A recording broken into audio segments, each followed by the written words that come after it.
빠르게 오르는 물가 때문에 돈 걱정하고 계시진 않나요? 그러면 명품 수입해서 한번 팔아보세요. 경기가 아무리 어려워도 비싼 명품은 또 구매하니까요. 그리고 명품 파는 일은 바짝 돈을 버는 수단이 아니에요. 최소 10년 이상 돈을 벌 수 있는 창업 아이템 중 하나입니다. 저는 10년 전에 팔던 샤넬이나 에르메스 가방을 지금도 똑같이 팔아서 돈을 벌고 있어요. 이처럼 변하지 않는 명품 아이템의 인기를 활용하면 노후 대비를 할 수 있는 수단이 될 수 있습니다. 이번 영상을 통해서 알려드릴 테니까요. 끝까지 시청해 주시길 바랄게요.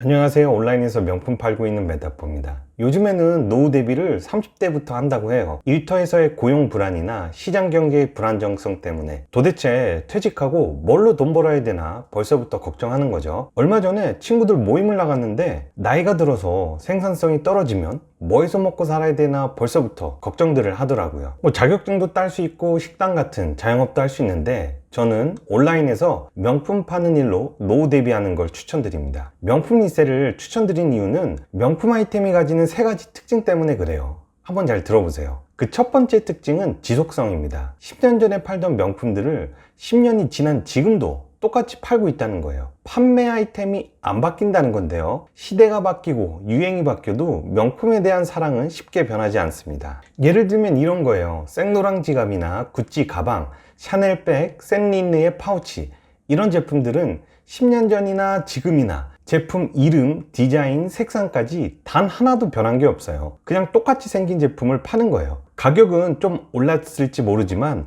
그만큼 또 비싸게 팔면 되니까 문제가 없는 거죠. 그래서 남는 마진도 10년 전이랑 지금이랑 비슷합니다. 즉 명품 아이템은 시간이 지나고 세월이 흘러도 그 인기가 크게 변화하지 않기 때문에 지속적으로 같은 제품을 팔면서 돈을 벌 수 있다는 거예요. 이게 바로 명품이 가지는 지속성의 특징입니다. 아마 앞으로 10년, 20년이 지나도 똑같은 걸 팔고 있을 거예요. 그러면 명품이 아닌 제품들은 어떨까요? 무신사에서 판매되는 의류나 신발, 가방이나 지갑 제품들은 어떨까요?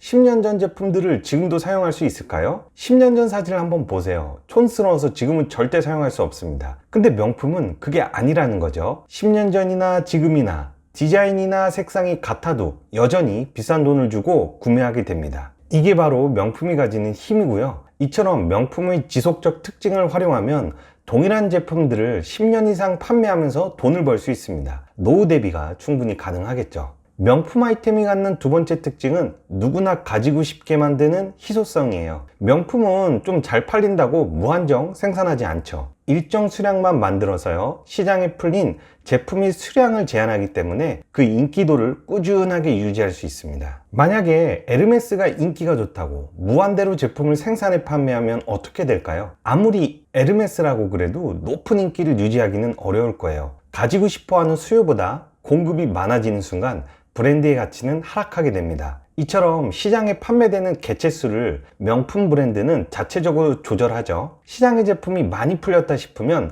단종시키기도 하고 가격을 인상하기도 합니다. 결국 브랜드의 이미지를 유지하고 희소성을 높여가면서 소비자들의 구매 욕구를 계속해서 확장해 나가죠. 그래서 저도 명품 팔 때 재고 걱정을 크게 하지 않아요. 어차피 시간이 지나면 개체수가 조절되기 때문에 온라인에서 판매되는 제품 수량이 자연스럽게 줄어드는 시기가 온다는 거예요. 그러면 결국 내가 파는 제품이 잘 노출되기 시작하고요. 그러면 또 누군가는 구매해 갑니다. 10년 동안 명품을 판매하면서 이런 경험을 수차례 해봤어요. 그러면 명품이 아닌 일반 브랜드는 어떨까요? 좀만 잘 팔린다 싶으면 공장을 24시간 돌리면서 생산을 늘리게 되겠죠. 결국 시중에 판매되는 제품 수량이 최대치로 올라가고요. 제품을 사용하는 사람들의 숫자가 급격히 늘어나게 되면서 희소성을 잃어버리게 됩니다. 너도 나도 사용하는 흔한 브랜드가 돼서 오랫동안 인기를 유지하기가 어렵겠죠. 그래서 명품이 아닌 제품으로는 바짝 돈을 벌 수는 있겠지만 노후 대비처럼 길게 판매할 수는 없어요. 이게 바로 명품이 가지는 희소성입니다. 그러면 명품 아이템이 가지는 지속성과 희소성에 이은 마지막 세 번째 특징은 뭘까요? 바로 편리성인데요. 누구나 명품 파는 사업을 쉽게 시작할 수 있다는 거예요. 요즘에는 60대, 70대 분들도 당근마켓으로 제품을 사고 팔잖아요. 온라인으로 중고거래를 할 수 있다면 명품도 누구나 쉽게 사고 팔 수 있다는 거예요. 온라인 판매의 메커니즘은 동일하니까요. 특히 요즘엔 명품을 판매할 수 있는 온라인 플랫폼도 많잖아요. 크림이나 머스티, 트렌비나 발란 같은 곳에 내가 팔고 싶은 명품을 올려서 마진을 남기면서 돈을 벌 수 있다는 거죠. 즉, 판매할 명품만 있으면 누구나 쉽게 온라인을 활용해서 명품 리셀로 돈을 버는 시대가 되었어요. 나이도, 성별도, 경험도, 자금도 크게 상관없습니다. 소소하게 명품 리셀로 돈을 벌다가 퇴직하거나 은퇴해서 시간과 자금을 더 투입해 사업을 크게 확장해 나갈 수도 있겠죠. 그래서 요즘에는 경력이 단절된 분들이나 회사에서 시간이 좀 남는 분들, 아직 학생이거나 퇴직을 준비하시는 분들도 온라인 명품 사업에 관심을 가지고 있습니다. 명품 리셀이 가지는 지속성, 희소성, 편리성, 이 세 가지 특징만 잘 활용한다면 노후 대비로 완벽한 사업 구조를 만들 수 있어요. 지금부터라도 작게나마 시작해서 평생 돈을 벌 수 있는 나만의 무기를 한번 만들어 보세요.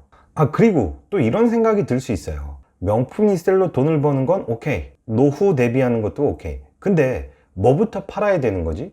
어떻게 시작해야 되는 거야? 라고 궁금해 하실 수 있어요. 우선 이 세 가지를 갖추는 게 중요합니다. 첫째, 어떤 명품을 판매하면 좋을지, 즉 돈 되는 명품을 구별하는 능력이 필요하고요. 두 번째는 선별한 인기 명품을 최대한 저렴하게 수입해 오는 방법을 알고 있어야겠죠. 그리고 세 번째, 저렴하게 명품을 수입해 왔으면 이제부터 온라인으로 어떻게 판매하는지도 알면 됩니다. 즉 정리하면 판매할 명품을 잘 찾아오는 방법, 저렴하게 수입해 오는 방법, 비싸게 판매하는 방법, 이 세 가지 방법만 알면 명품 리셀을 시작할 수 있다는 거예요. 근데 아쉽게도 이 세 가지 방법은 할 이야기가 너무 많아요. 이 영상에 모두 담아내기가 어렵습니다. 이 내용들이 정말 궁금하신 분들은 고정 댓글에 링크 타고 들어오세요. 거기에서 답변을 확인하실 수 있습니다. 샤넬과 에르메스 같은 명품 브랜드가 사라지지 않는 한 명품 리셀로 돈 버는 방법도 절대 사라지지 않습니다. 지금이라도 명품 사업을 시작해서 노후 대비를 한번 준비해 보세요. 그러면 다음에 더 도움되는 영상으로 찾아올 테니까요. 아직 구독 안 하신 분들은 꼭 좀 부탁드리고요. 그래야 제가 영상 만드는데 힘이 되니까요.